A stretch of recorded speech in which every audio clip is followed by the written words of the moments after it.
I'm Catherine Sheeran, host of the podcast Horse Tales with Cat. Our guest today hails from Orangeville, Ontario. Lauren Hayes is a rider, trainer, and mother to two young women who have also caught the horse bug. The daughter of two-time Olympian Jay Hayes, Lauren has forged her own path of success. She represented Canada twice at the North American Young Riders Championships, winning the team silver in 2001.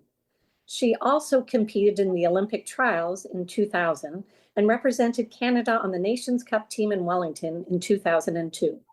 Not content to limit her success to riding, Lauren completed her honors degree in psychology at Sir Wilfrid Laurier University in Waterloo.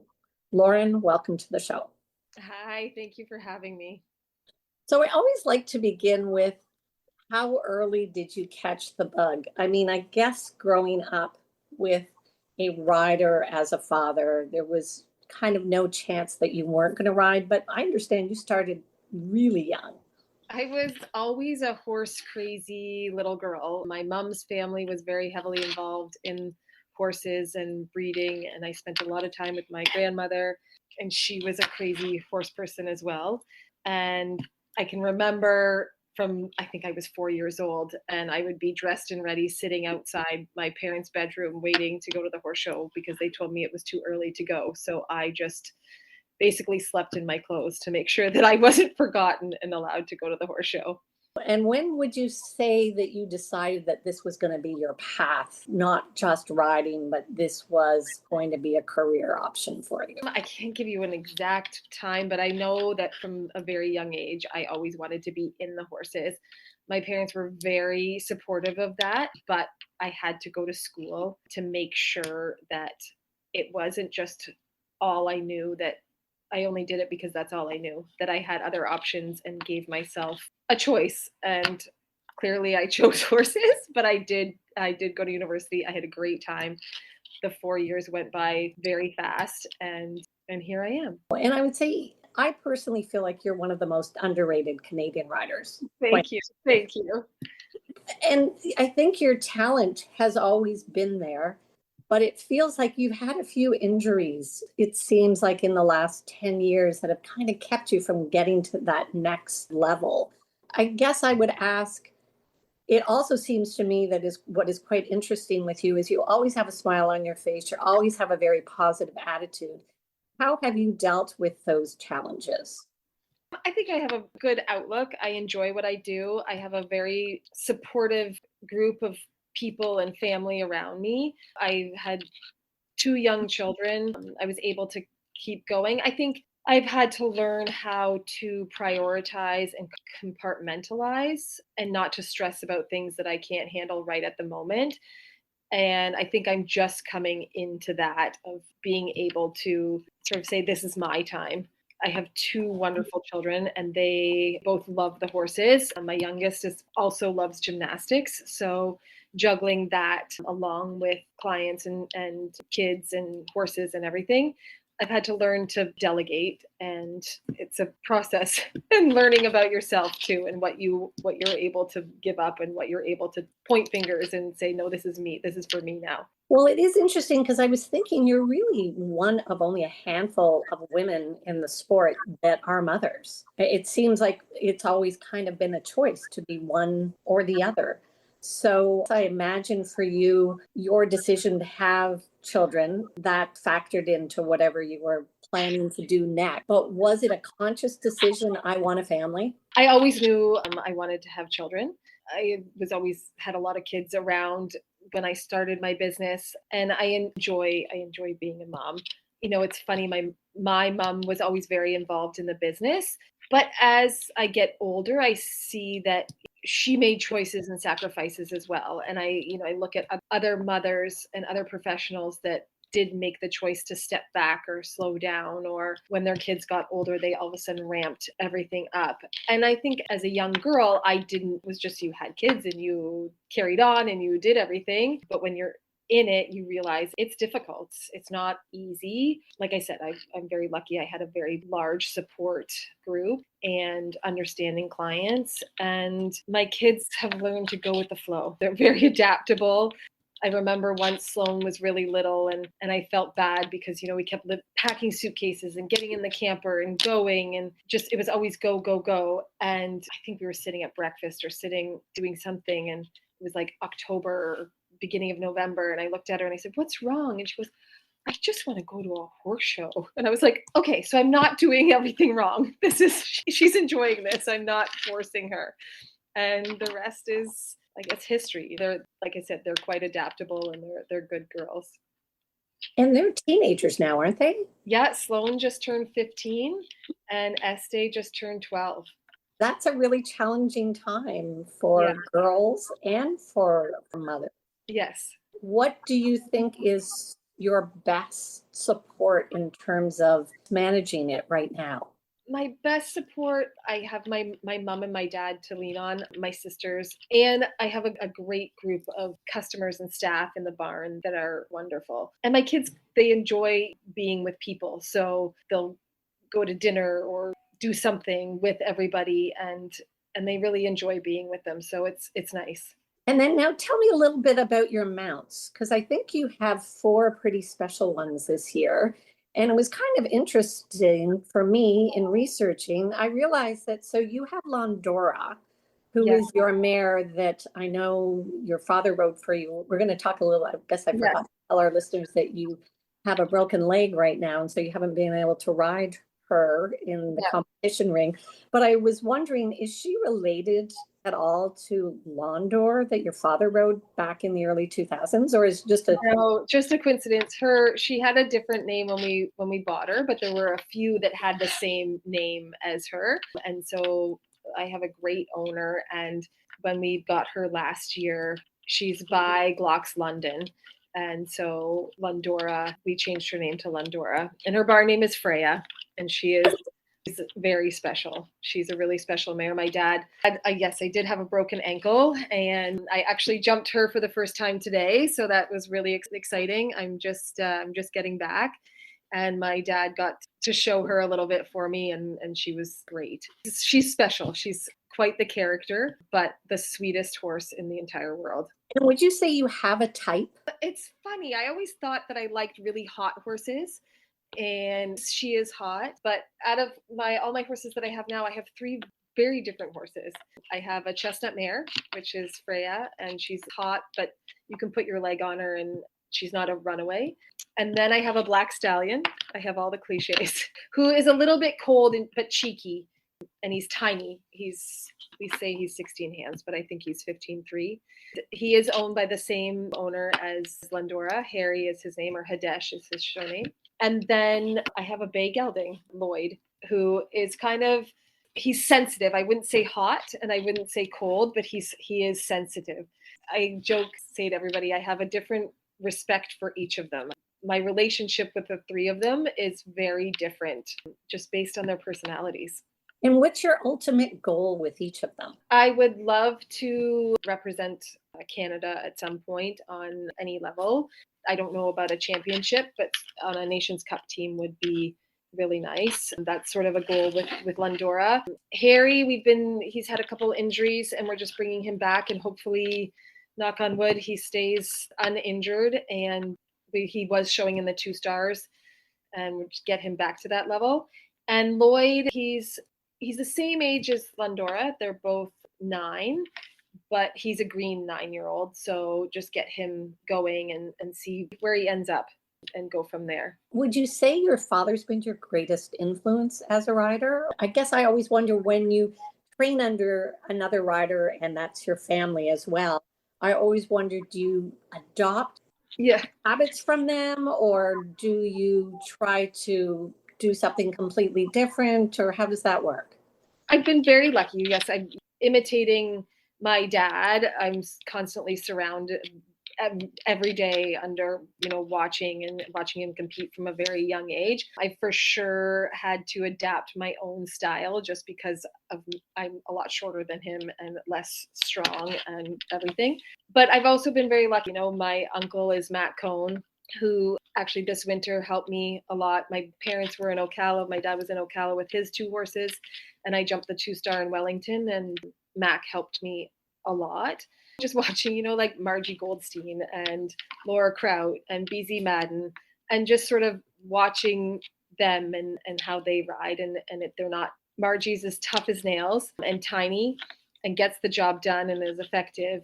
BZ, you wouldn't even know she's doing anything up there, but is probably one of the most effective riders out there. And Laura Kraut, she's a winner, and she's beautiful to watch. She's effective, and she works hard. And those are three women that I look up to. It's interesting because I would say you do remind me of Margie Goldstein in your ride. Yeah. In that, yes, you're small but mighty, and you definitely, I've never seen you give it up. And I would also say I've never seen you ever kind of lose your cool in any way, shape, or form. Like if you have nerves, I haven't seen them. Thank you. So, no, you're welcome. Yeah. It's just interesting, the observation when you mentioned those three women, because I, like you, I mean, I feel like BZ Madden is just flawless. You never see what she's doing, even though, as you said, she's doing lots. And then Laura Kraut, for sure, you see her ride every step. There's no question that she's doing what she's doing. So it's kind of interesting. Yeah. And what would you say is the most fun part about having an uncle and a father who are riders? I see them as people. Yes, they're unbelievable horsemen and unbelievable riders, but they're also people too. So, and at the same time, they have bad days as well. So everybody has ups and downs, and being around them, you backside of things too, like at the dinner table, you kind of have to change the conversation and especially having my two girls in this sport now. And my daughter Sloan went to Young Riders. She went to Young Riders last year and had a great year. Went to Young Riders this year and didn't have such a great showing. She was on a new horse and nerves and everything else. Very, very good friends with Amy Miller's daughter, Lily. And so, long story short, Ian came and sat down with her and said, "You know what, Sloan? I could tell you a million stories, and your grandfather could tell you a million stories, and I could tell her a million stories, but it's nice to, we're all human, and it's not always rainbows and butterflies." No, that's kind of interesting. Would you say that you put a lot of pressure on yourself? And I'm wondering if the girls, also your daughters, would be putting a lot of pressure on themselves, because I don't ever feel like I see pressure coming from your parents. But yeah, I think I'm my own worst enemy. I want to do well for my horses. I want to do well for my owners, and I want to do well for myself. And that's another thing, is that I've had to just take a step back and say, you know what, this is supposed to be fun. And I have great support and great horses, and just go in there and do it for that, and not to put so much pressure on myself. And sometimes, yes, I feel like my kids sometimes feel that there's a lot of pressure, and you have to learn how to deal with that personally, and how to work through it, for sure. Well, and in your case, I was wondering, have you done something specific? Like, have you worked with a psychologist or do any kind of breath work? I was just interested to see how you have handled it. I haven't spoken to anybody. I've talked to other riders and gotten some tips from them working with other people. I always take 3 deep breaths before I pick up the canter in the ring, just to try and make myself literally take a deep breath and focus on the job at hand. And as I get older, I think that being able to compartmentalize and tuning everything out has been something that I have to really make a conscious effort of doing.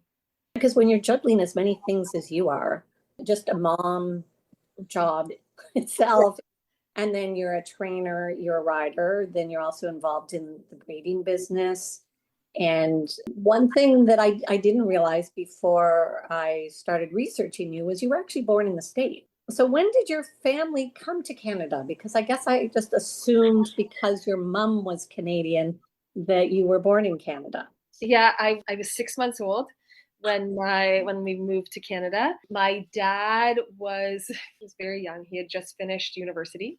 And my grandmother had sent, my mom was working for, I might be getting this story a little bit mixed up as a timeline, but she met my dad when my mom was working for my Uncle Mac, and my dad went to go ride with him at a horse show. They got married, and however many years later. And then my grandmother, I think, had sent some horses down. She had a bunch of horses that were up here and said, well, come back for the summer. My dad was applying for vet school and they never went back. They stayed here and started a business, and the rest is history. I had no idea that there was that side to your dad. I know that the timelines probably are not in my story, but that's basically the Cool's notes of how it all happened. Tell me a little bit about growing up with sisters who rode, but who didn't pursue it to the same degree, because I myself come from a large family. How competitive was it with two other sisters? My middle sister Ainsley was always a very good rider. We always joked that she could put horses to sleep. She was an elegant rider, and up until probably 6 or 7 years ago, she would just come and jump on and jump around, and it was like she never missed a beat. She was very timid, and she was competitive up to a certain level, and then sort of was like, you guys are crazy. I don't want to jump any higher, and I don't want to do this.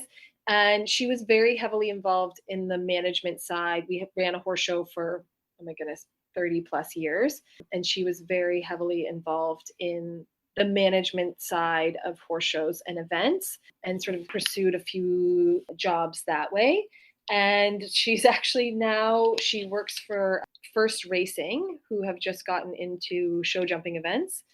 And they have been granted it's Santa Anita Park. So they are where the Olympic equestrian events will be held for Los Angeles. Don't know the actual technical term of her position, but she's basically the liaison between the parks and all the equestrian head of each equestrian discipline. That would be very cool for the Olympics. Yeah, so she's basically part of the management team for the equestrian disciplines at the Olympic Games, which is pretty exciting.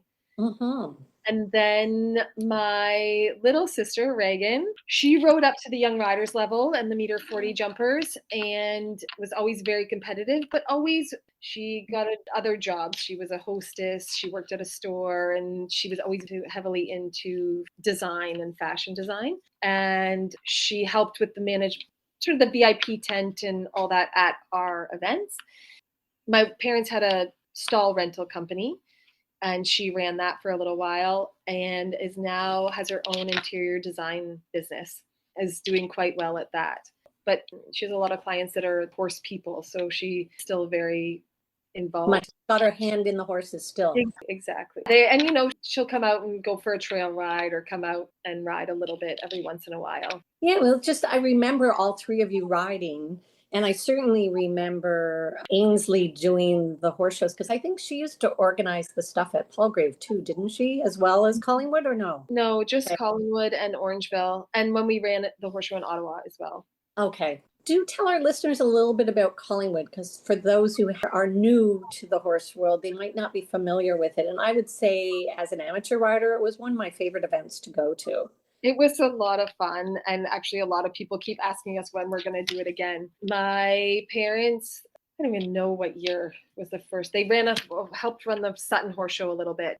And then the story that I'm told, we lived right that backed onto Highway 400. And my dad, not being from here, was kind of asked my mom, like, where are all these people going on a Friday afternoon? And she said, up north to cottages and everything. And so he got in the car one day and drove north, and ended up in Collingwood, and they ran a horse show there, I think, for 30 years. And it was a lot of fun. It was a destination for families. It went from 1 week to 2 weeks. A lot of families that had daughters that rode and brothers that didn't would plan family vacations, rent a cottage right on Georgian Bay. They could sort of make a family vacation out of a horse show, and a great run for 30 plus years. Well, and I was reminiscing with a friend, and we were talking about, we all aspire to winning one of the Grand Prix jackets, because if you were champion, that was what you won. I just was telling the story to Estee the other day, because now when you're champion at the horse shows, there's always guaranteed cooler or a pillow or something. And back then, like, you got a ribbon. And I told her, like, every single time I was in contention of being champion to win at a horse show that had something as a kid, I would manage to mess up the last class or pick up the wrong lead or something that was totally preventable. And I said, it took me until I was I think I was 15, and Mario Delorier sent me his daughter Sari's small pony, and we were trying to get it qualified for the Royal. And that was the first time that I was champion and won a Collingwood Horse Show jacket. And I had to I was 15, I had to go jump in the small ponies.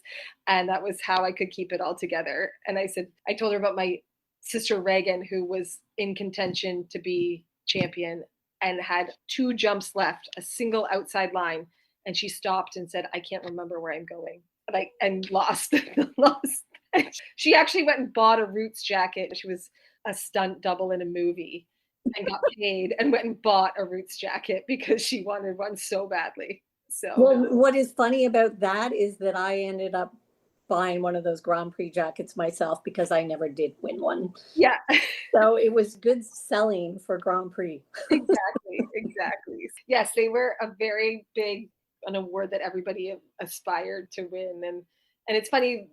A couple on like Instagram and Facebook and stuff, people have found them in consignment stores or something, and they're starting to make a little bit of an appearance here and there. Sloan wore one at a horse show one day, and she wore the Collingwood jacket and a Orangeville championship cooler, and I said she's pulling out all the vintage attire today. Oh, I love it. I love it.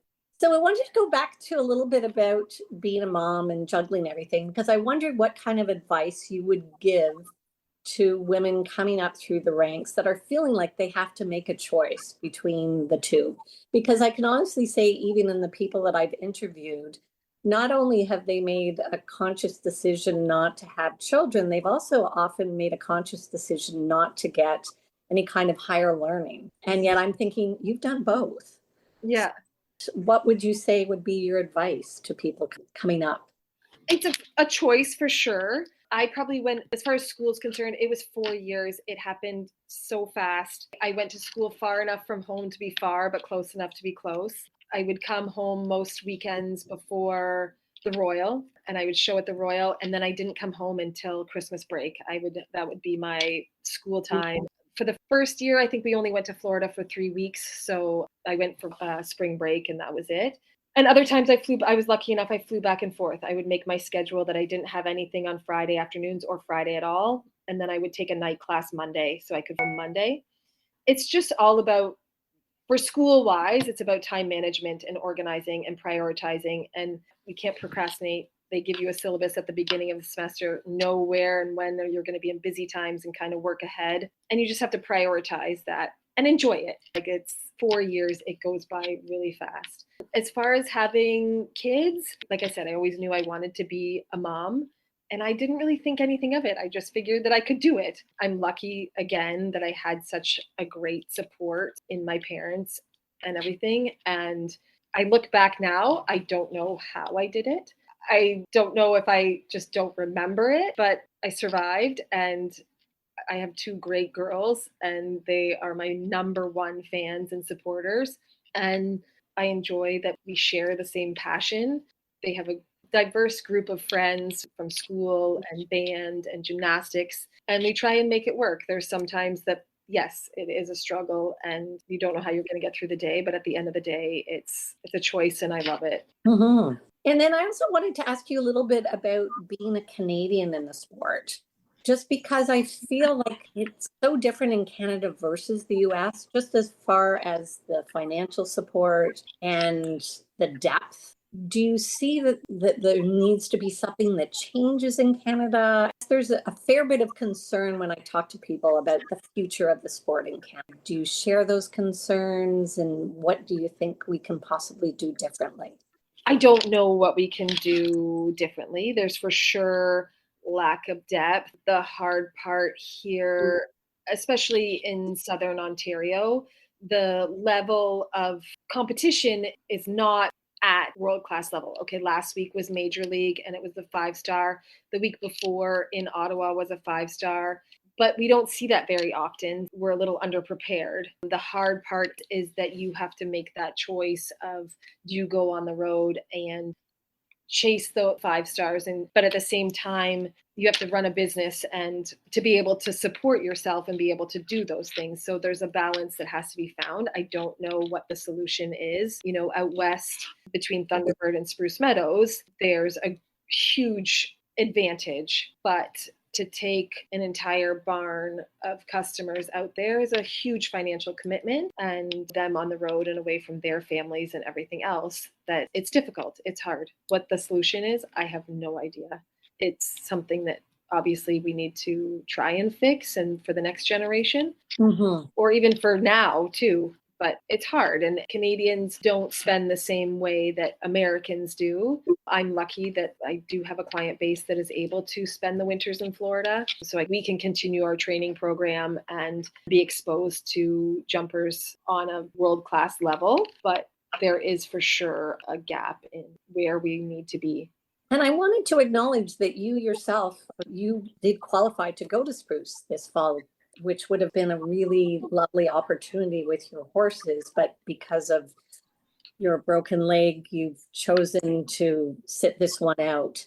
Is that something that you feel, I don't think it's going to hold you back, but will it mean that you have to kind of do something more in the winter because of missing out on that opportunity? I don't think so. Like I said, I have great owners who have been unbelievable. I'm lucky that I had my dad to keep my horses going. My daughter Sloan, she had to step up and flat a lot of horses and ride a lot more than normal, which has been great for her. Now it's just for me to get back and strong, and my horses are still fit and everything. So that's nice. I don't have to get them back in shape as I get myself back into shape, because last week I felt like a little bit of an octopus on a horse, but I'm getting stronger every day. How many weeks were you not able to ride? I was on crutches for 8 weeks. Oh, goodness. That is a long time. I didn't realize it was quite that long.